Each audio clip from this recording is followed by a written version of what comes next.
Hey guys, welcome back to How Logical, and in this video I'm going to show you how to log in your account into Agoda. So without any further ado, let's dive right into this exciting video.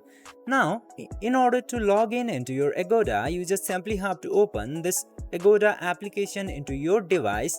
Then after tapping into the Agoda application, you just simply have to tap into this more option at the bottom right corner.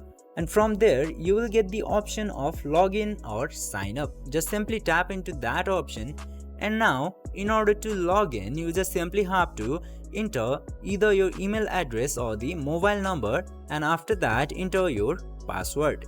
And now after successfully entering the email address and password, just simply tap into sign in button and your account will successfully be logged in into here. I hope this video was helpful for you.